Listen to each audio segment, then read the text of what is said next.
인생은 끊임없이 질문을 던집니다. 나는 누구인가? 무엇을 위해 살아야 하는가? 행복이란 무엇인가? 라는 물음은 우리 모두가 언젠가는 직면하는 깊은 숙제입니다. 세상은 끊임없이 변화하고 그 안에서 우리는 답을 찾으려 했습니다. 그러나 우리는 종종 그 답이 밖에 있다고 믿으며 헤매곤 합니다. 더 나은 삶을 꿈꾸며 타인의 기준에 맞추려 하고 끊임없이 자신을 채찍질하는 삶을 선택하기도 합니다. 고통스럽고 불안한 순간마다 우리는 해답을 찾으려 노력합니다. 실패와 좌절, 불확실성 속에서 우리는 종종 있습니다. 진정한 답은 내 안에 있다는 사실을 석가모니께서 말씀하시기를 너 자신을 등불로 삼고 너 자신에게 의지하라. 이 가르침은 고통 속에서도 흔들리지 않는 내면의 등불을 발견하는 방법을 가르쳐 줍니다.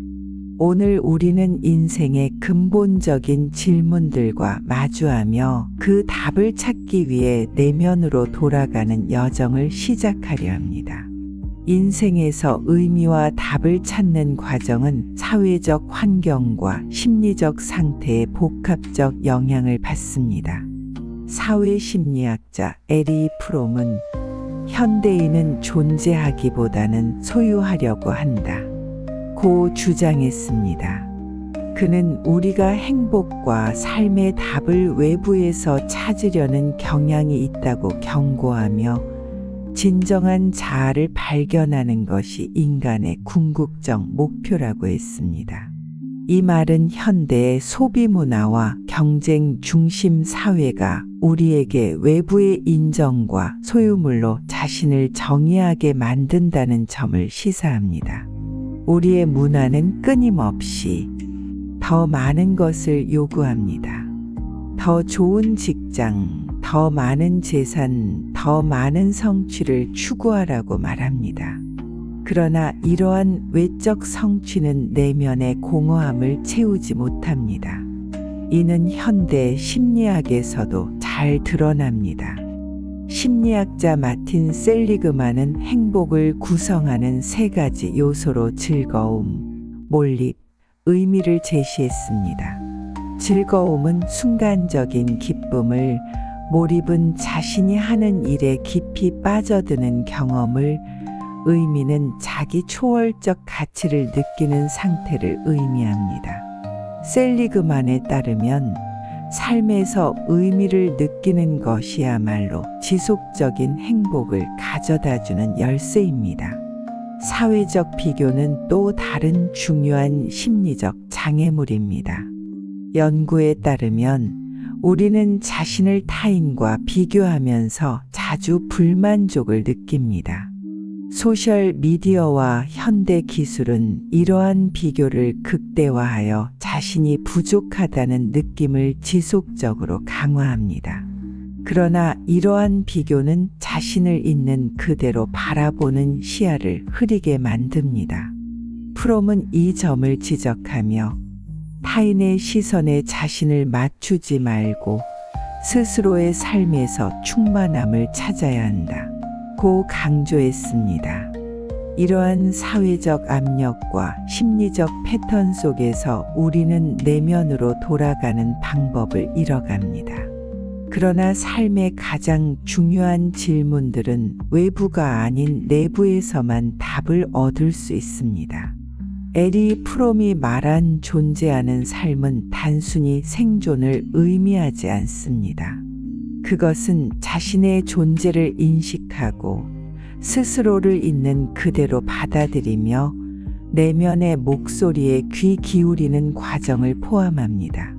구체적인 실천 방법으로 다음과 같은 단계를 제안합니다. 첫째, 자신과 대화하기. 매일 몇 분이라도 조용히 자신에게 오늘 나는 무엇을 위해 살았는가? 라는 질문을 던져보세요. 둘째, 감사의 습관을 기르기. 현재 가진 것에 감사하는 태도는 부족함에 대한 불안감을 줄여줍니다. 셋째, 자기 자신과 비교하기.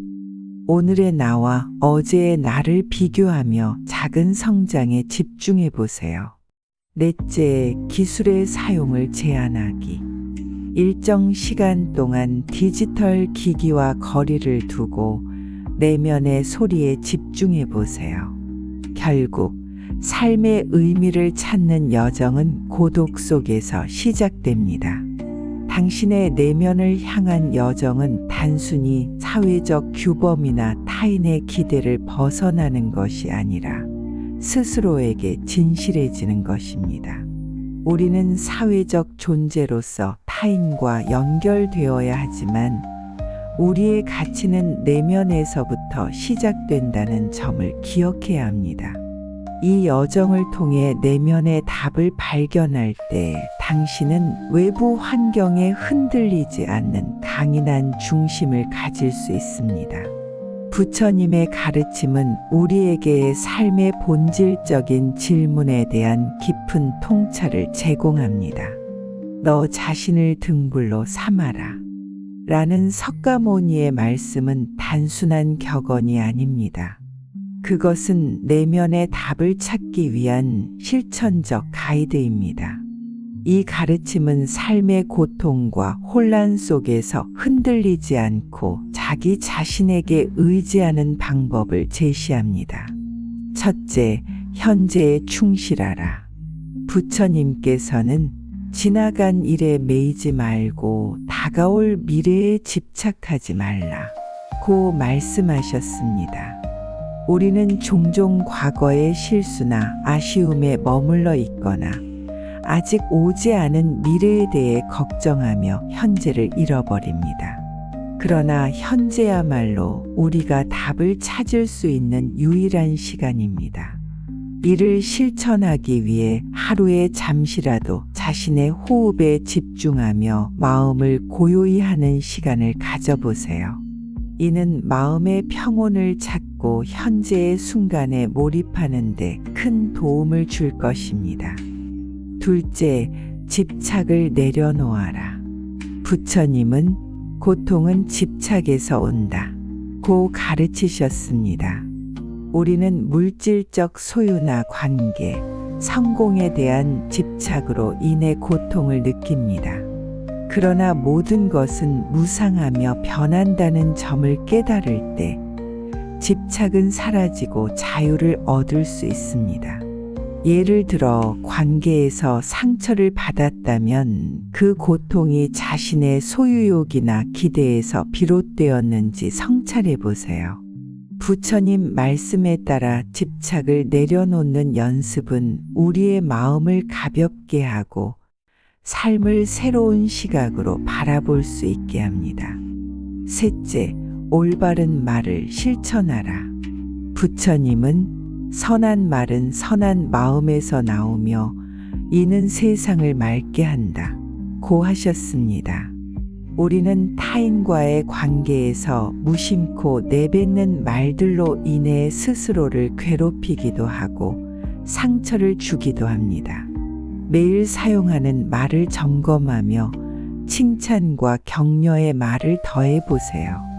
이러한 작은 변화가 스스로와 타인의 삶을 긍정적으로 변화시킬 것입니다. 부처님의 말씀은 삶의 혼란 속에서도 명확한 길을 제시합니다. 예를 들어 옛날 한 제자가 부처님께 삶의 고통에서 벗어나려면 무엇을 해야 합니까? 라고 물었습니다. 부처님은 이렇게 답하셨습니다. 바닷물이 짠맛을 가지고 있듯이 나의 가르침은 해탈의 맛을 지닌다. 이 말은 우리가 해탈의 길로 나아가기 위해 스스로 실천하고 경험해야 한다는 뜻입니다. 다른 사람의 충고나 외부의 상황 변화가 아닌 자신의 내면에서 해답을 찾아야 한다는 점을 강조한 것입니다. 삶의 답은 항상 가까운 곳에 있습니다. 그러나 우리는 이를 너무 멀리서 찾으려 하거나 외부에서 얻으려는 경향이 있습니다. 부처님의 말씀을 따라 내면을 탐구하고 집착을 내려놓으며 현재에 충실할 때 비로소 당신 안에 답이 있음을 알게 될 것입니다. 이러한 깨달음은 단순한 지적 이해가 아니라 삶의 방식을 변화시키는 실천적 지혜가 될 것입니다. 넷째, 마음의 평화를 유지하라. 부처님은 우리의 내적 평화는 외부의 환경이나 타인의 행동에 의해 손상되어서는 안 된다 고 가르치셨습니다. 이는 마음의 중심을 지키는 것을 의미합니다. 타인의 행동이나 외부 상황에 의해 감정적으로 휘둘리는 대신 자신의 마음을 바라보고 그것을 다스릴 줄 아는 능력을 기르는 것이 중요합니다. 예를 들어 예상치 못한 비난이나 좌절을 경험했을 때 그것이 자신의 내적 가치를 흔들지 않도록 하는 연습이 필요합니다. 명상은 이런 마음의 평화를 유지하는 데 효과적인 도구가 될 수 있습니다. 다섯째, 자비와 이해를 실천하라. 부처님께서는 타인을 해치지 말고 오히려 그들에게 자비를 베풀라 고 말씀하셨습니다. 이는 단순히 타인을 돕는 것을 넘어 세상을 긍정적으로 변화시키는 힘을 가진 가르침입니다. 예를 들어 타인의 잘못이나 실수를 이해하고 이를 통해 관계의 갈등을 해결해 보세요. 자비와 이해는 우리 자신을 포함한 모든 존재를 향한 사랑의 표현이며 이는 곧 내면의 깊은 평온을 가져옵니다. 부처님의 가르침을 따라가는 과정에서 우리는 삶의 근본적인 질문에 대한 답을 더 분명히 발견할 수 있습니다. 예를 들어 석가모니께서는 제자들에게 삶의 고통과 갈등은 반드시 나쁜 것이 아니다. 그것들은 깨달음의 과정에서 중요한 교훈이 될 수 있다 고 가르치셨습니다. 이는 고통과 도전이 단지 불행의 원인이 아니라 우리를 더 깊은 이해와 지혜로 인도하는 길임을 의미합니다. 또 다른 일화로 한 상인이 자신의 실패와 손실을 부처님께 하소연하며 어떻게 해야 이 모든 것을 극복할 수 있을지를 물었습니다. 부처님은 이렇게 말씀하셨습니다. 모든 것은 지나간다.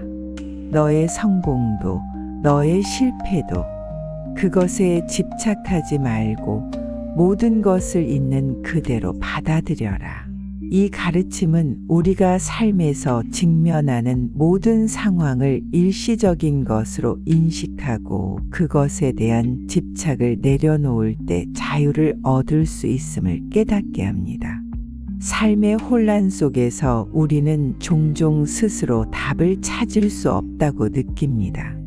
그러나 부처님의 가르침은 내면으로 돌아가 스스로를 등불로 삼는 법을 가르쳐 줍니다. 우리의 내면에는 이미 모든 질문에 답이 있습니다. 자비와 이해를 실천하고 집착을 내려놓으며 현재를 온전히 살아갈 때 우리는 자신의 삶 속에서 그 답을 발견할 수 있습니다.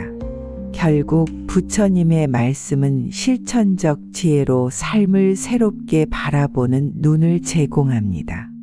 이 가르침을 삶 속에서 꾸준히 실천해 나갈 때 우리는 불확실성과 고통 속에서도 내면의 평화와 자유를 발견할 수 있을 것입니다. 인생이 던지는 질문에 대한 답은 당신 안에 있다. 이 말은 삶의 진리를 단순하면서도 깊이 있게 담아냅니다. 우리는 흔히 외부의 인정, 물질적 소유, 타인의 의견 속에서 답을 찾으려 합니다. 그러나 결국 부처님의 가르침처럼 모든 답은 내면에 있음을 깨닫게 됩니다. 이 가르침을 통해 우리는 외부 환경에 흔들리지 않고 내면의 평온과 행복을 찾는 길을 걸을 수 있습니다. 삶의 고통은 피할 수 없습니다. 그러나 그 고통을 어떻게 대처하고 그것으로부터 무엇을 배우느냐는 전적으로 우리의 선택에 달려 있습니다. 부처님의 말씀처럼 모든 것은 지나간다. 고통도 기쁨도 이 깨달음은 우리에게 자유를 줍니다. 현재 순간에 충실하며 삶의 매 순간에서 의미를 발견하려는 노력은 결국 우리를 내면의 진정한 답으로 이끌 것입니다. 결국 우리의 삶은 마음가짐에 따라 변화합니다. 우리의 선택과 실천이 곧 우리의 인생을 형성합니다. 부처님께서 말씀하셨듯 너 자신을 등불로 삼고 너 자신에게 의지하라. 이 가르침은 우리를 스스로의 삶의 주인으로 서게 하며 내면의 빛을 통해 더 나은 내일을 향해 나아가게 합니다. 이제 여러분이 해야 할 일은 단 하나입니다. 지금 이 순간부터 부처님의 가르침을 삶 속에 실천하는 것입니다.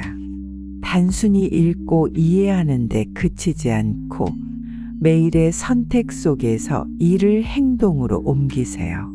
그러면 삶의 질문에 대한 답은 이미 당신 안에 있음을 확인할 수 있을 것입니다. 삶에서 중요한 것은 결국 우리의 마음가짐과 실천입니다. 지금 바로 시작해 보세요. 당신은 이미 답을 찾을 수 있는 충분한 힘을 가지고 있습니다. 삶의 모든 답은 당신 안에 있습니다.